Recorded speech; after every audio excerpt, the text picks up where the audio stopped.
Last week in Michigan politics, Ottawa County's embattled health officer moves to go before a judge to stop a hearing that could remove her from her post, what both sides are saying.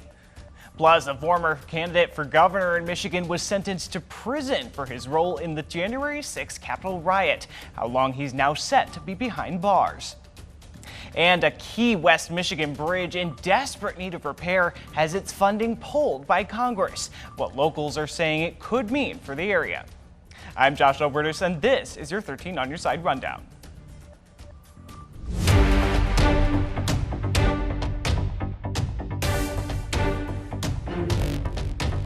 Thanks for joining us, West Michigan. We start in Ottawa County, where the county's health officer, Adeline Hambly, is moving to temporarily stop the county commission from holding a hearing to potentially remove her. Hambly's attorney announced on Tuesday that a court hearing has now been scheduled for next Tuesday in front of a judge to potentially put a pause on commissioners' plans to hold a termination hearing next Wednesday. In her filing, Hambly's attorney argues that the termination hearing won't meet the due process standard required under state law. We spoke to both attorneys for the county and Hambly the day before that court hearing was requested. This is what they had to say about the potential termination hearing.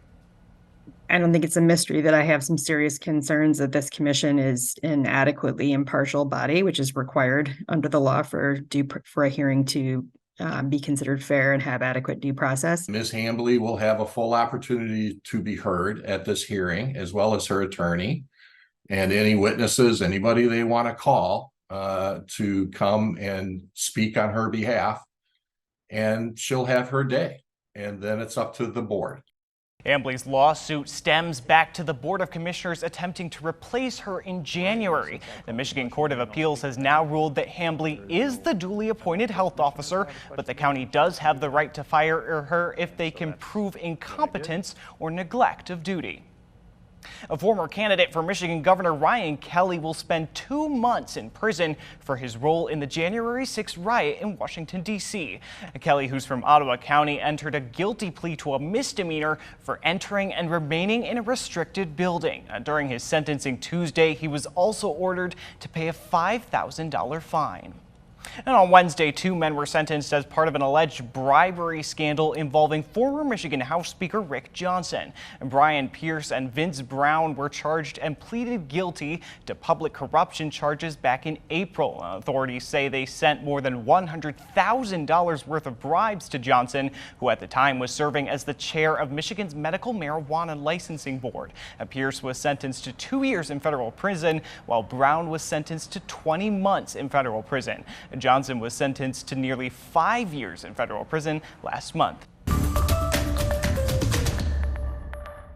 And at the state capitol, bills that would look to keep firearms out of the hands of domestic abusers are now on their way to the House floor. The bills passed through the Senate and through a House committee this past week, meaning a full House vote is their last major hurdle. The bills would prohibit those convicted of a misdemeanor involving domestic violence from possessing firearms or ammunition. While the bills did have bipartisan support in the Senate, some Republicans voted against them, voicing concerns that bills go too far with their restrictions. One Grand Rapids representative pushing for the bills, who we spoke with last month, however, said the bills constituted a responsibility to the community.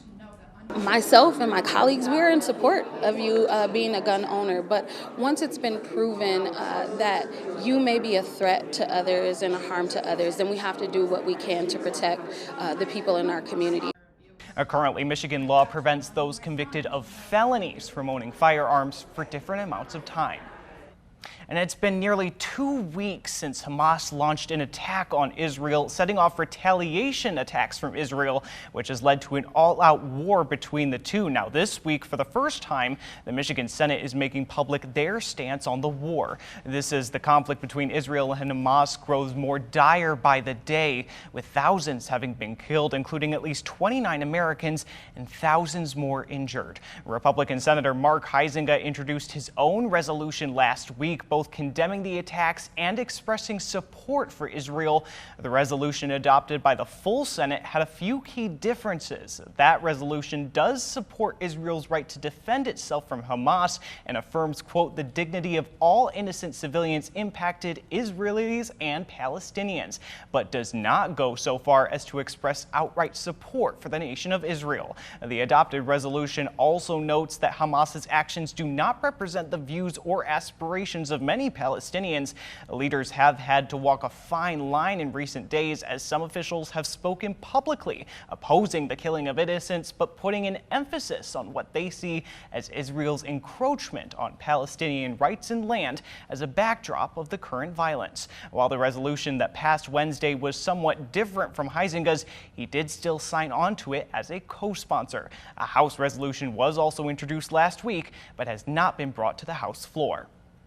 And as we get closer to the 2024 elections, lawmakers in Lansing are introducing new legislation to tackle challenges that could come from artificial intelligence. The bills would look to set penalties for using artificial intelligence in political advertising without saying that you did, and penalties for those who agree to put out deceptive media if certain disclosures aren't included. Under these bills, the use of AI in political advertising would need to be clearly labeled or stated for those who see or hear it.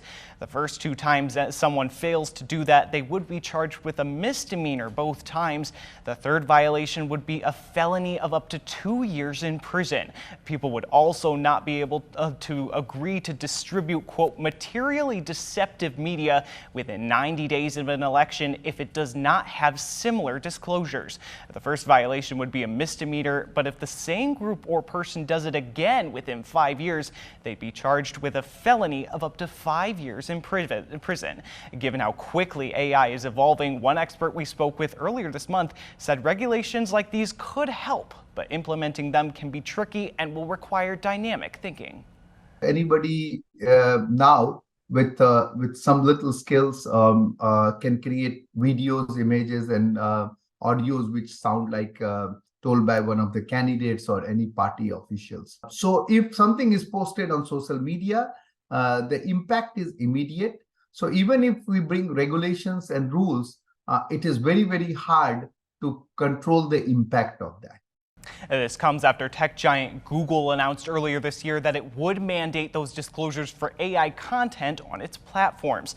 The bills are still on their way through committee before they could see final votes. People in Ferrysburg are concerned about a critical bridge in their community that's in desperate need of repairs. The city was supposed to get $10 million to replace parts of the bridge, but after the federal government took back that money, it's left locals concerned and officials searching for new solutions.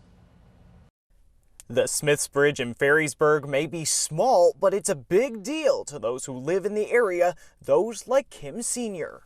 It has a lot of potholes in it, and there's a lot of repairs that they've tried to do just to mend it in the meantime as we're waiting for a total reconstruction. But it's definitely getting worse. In desperate need of fixing, the bridge had been set to receive $10 million worth of repairs and replacements, part of a statewide program that would use COVID relief dollars to fix multiple bridges. That funding, however, was taken back by Congress when it struck a deal this summer to raise the nation's debt ceiling. There was a clause in there that any COVID money that was not spent or obligated had to be returned back to the federal government. So right now at this time, construction for the bridge is unfunded. The bridge connects the east and west ends of Smith Bayou and is the only way to get across without having to go all the way around. Senior says without the bridge, it could cause delays in not only personal travel, but also essential services. First of all, I would be concerned about emergency services coming over the bridge and how that would affect the impact of time getting places when people need help. Also, the convenience as of just everyday convenience. It would add another, it doesn't seem like much, but in the long run, if you're doing that several times a day, an extra 10 minutes every trip that you have to make because you have to go around. Hoping to move quickly, city and state officials are now in search of new funding as the bridge only gets older. There was 8 or 9 in our program that was going to be constructed as part of the bundling program. So all those bridges are not funded. So MDOT is trying to find funding to replace those bridges. And that's the rundown for your week in Michigan politics. Be sure to keep up with all the top political stories of the day, both on air and online at 13onyourside.com. We'll see you next week.